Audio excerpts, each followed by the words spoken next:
Okay, everyone, so I took stock of what we have. We do indeed have everything. Let me go back over all the stuff that we have, and I'll show you everything that you need to collect from the sewers. Of course, the energy crystal, the blue key, and the magnet, and chip number 1, and also this box with the arrows coming out of it, and the 5. We'll find out what that is later. Also, of course, the stuff that was in the robots when you started off the level, like the number 2 chip was already in this robot, along with this key sensor. I'm assuming that you didn't move around those things. Assuming you didn't change the wiring of the robots, you don't need to worry about those things. But if you did, then it is possible to rewire these robots and leave that kind of stuff behind. So make sure that you don't leave anything behind. Inside this robot, we have this key sensor. You want to make sure that you have that with you.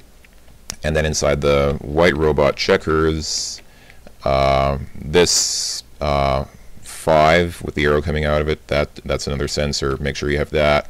And of course this crystal sensor that was already wired into the robot. So once you have all that and of course all the 3 robots, you're ready to leave. I did make a slight mistake with when I was talking about the sewer grate, though. It turns out that if you try to use let me show you. If you go down here, actually I can go down through the first area here. It says, "These poor creatures never made it out, will you?" Those poor unfortunate souls are stuck there for I guess presumably forever. But okay, so if we try to use Sparky, see I turn on Sparky's switch, and actually I'm just going to sit on his eye and watch what happens. Turn on the remote control. See, Sparky gets really confused because these vertical passageways are so narrow that they'll trigger both his left and his right bumpers. And he just gets really confused when that happens. Now he doesn't know what to do, so he just stops. So you can't actually use... see what it does is it triggers both his bottom thruster, see his bottom thruster is turned on, and his top thruster. So basically they can't kind of cancel each other out. Both the top and the bottom thrusters are working against each other. It's counterproductive. So you can't use Sparky. I was wrong, actually. Let me turn off his switch. What you do need to use is Checkers. Checkers is wired such that, basically, see, Checkers' left thruster is always on because of this NOT gate, so his left thruster is turned on constantly. And then the rest of this wiring here, this flip-flop and all this other stuff, basically what it just does is it rigs it such that if the robot is up against a wall, meaning if the robot's right bumper is up against a wall, then the robot will move up or down.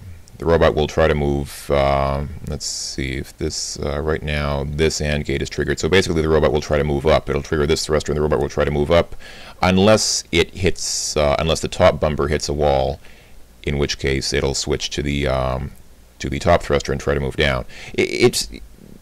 I probably didn't explain that very well, but you'll see what happens. I'm just going to turn on Checkers' thruster switch, and I will pick up Checkers and take him outside, and you'll be able to see exactly what happens. I'm going to let's see, put Checkers there for a second, pick up Sparky, and take Sparky with us back inside. So I'm going to hide Sparky here just for a bit. Poor Sparky is confused because both his left and right bumpers got activated. So, okay. So we have just Checkers now. I'm going to sit on Checkers' eye and turn on the remote control and watch what happens. Checkers always tries to go to the right, see, because his left thruster is always on. And that's all he does. When his bottom thruster hits, when his bottom bumper hits something, he tries to go up. And see, his top bumper hit that wall, so he tries to go down. So he always tries to go right. But besides his right horizontal motion, he also basically does a bouncing up and down vertical motion. See that? He hit the bottom bumper hit something, so now he tries to go up. I hope you understand. If it's not clear, then don't worry about it too much. But basically you can see that we got out of the sewer grate, and it says, "Congratulations, that was a great job." And I'm going to move off Checkers' eye. And I do need the blue key to get past that door that's there, so I'm going to pause for just a second to get the key back again. Put the key in. Oh, it looks like he's got an arrow in his head or something. But no, it's just the key. There we go. Touch the key in the keyhole, and it makes that wall move. I'm going to hide the key back inside Checkers. And we'll make sure we have everything again. We've got all this stuff inside checkers. We've got Sparky here, and scanner is still inside Sparky. And yeah, all this stuff is here. What's inside scanner? Anything? Oh, nothing, just the sensor and that flip-flop, so no big deal. Okay. And I'm going to turn off this thruster switch because it's good housekeeping, just to make sure that your robots are minding their manners so they don't start moving around on you when you least expect it. Okay, it says that was a great job. Well, it wasn't that big a deal. All we did was turn on the robot and let the robot do the work, but hey. And this is the last room of the sewers. Prepare for an experience that will transport you to a new dimension. You can take it with you if you hold on tight.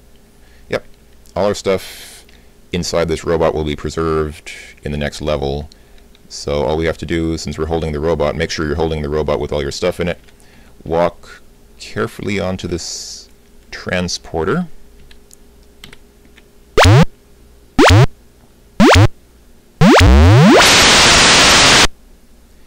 Be sure the disk is in the drive, then press escape. Yeah, okay. And here we are. This is the second level of the game. I'm going to drop checkers there for a second, and let's go inside and make sure all our stuff is here. Yeah, everything looks intact. Go inside Sparky. Yep, all our stuff is still inside Sparky. So the game didn't lie. We took it with us. Okay, and because this is a new level, I'm going to press question mark again and see what hints we get. Ride the subway to the town. That's right, the second level is the subway. Hints. Find the token to drop into the turnstile slot. Ride the subway to places that no one has ever dared to go. Use the exit ticket to start the escalators going up, up, up. Chips 3 and 4 are blank. To continue, press return. So we have we get 2 more chips in this level, and they're blank. What does that mean? That means we'll be able to make our own chips. We'll be able to wire them ourselves in the lab, and create our own nifty little chips. That's very cool. But because this is now the second level of the game, we will probably need to do a little bit of robot wiring. So I'm going to end this video here for now. We'll come back to this later.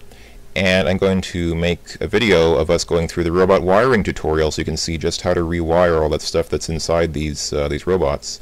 This is where it starts to get more complicated. The first level was fairly easy. Now it gets a little bit more challenging. So I'll leave you with that for now. Thank you again for watching, everyone, and take care. I'll see you next time in the robot wiring tutorial. Ta-ta for now.